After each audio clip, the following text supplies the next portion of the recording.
Yo me vine porque mi hija estaba perdida en la droga. Karen Avila says she fled Honduras to save her daughter from drugs and gang violence. She's hoping to get into Mexico with her 2 oldest children, but left her 6 younger kids behind for their own safety. If all goes well, she plans to send the money from the U.S. Daniel Tremino is more defiant, held up at the Honduras-Guatemala border. He says the law guarantees his right to move around the whole of Central America, though he concedes he'll have trouble getting into Mexico.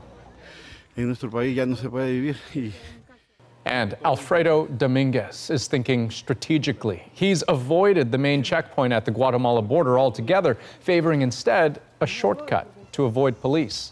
Like so many others, Dominguez calls life in Honduras unbearable. Their stories, their caravan has laid bare the deep chasm between Democrats and Republicans on immigration issues, something the U.S. president and his party are using as a key piece of their midterm election strategy. Ellen Morrow tells us why keeping them out is seen as a political opportunity. An arduous march, thousands weaving their way through Central America, their eyes on the American dream. God willing, the U.S. president will let us in, says this woman from Honduras. That is our proposal. But that won't happen. Without any proof, the president described the migrants like this. Many of those people, a percentage, a big, fairly big percentage of those people are criminals. And they want to come into our country. Also without proof, Trump blamed the Democrats for the caravan. We are about law and order and borders and jobs, and they are about allowing crime to enter our country with open borders. For the president, it's about riling up his base before the midterms, less than 3 weeks away, and he's not alone.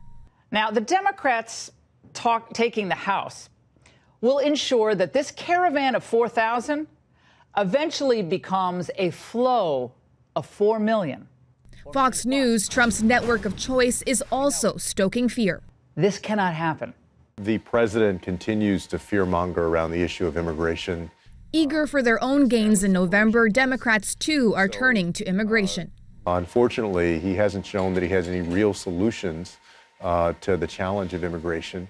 I believe that we can have effective border security and enforcement and also treat people humanely. The President of the United States, Donald J. Trump. Trump has 4 midterm campaign rallies in the next 5 days. It's almost certain his anti-immigration rhetoric will only get louder as Americans prepare to vote. Ellen Morrow, CBC News, Washington.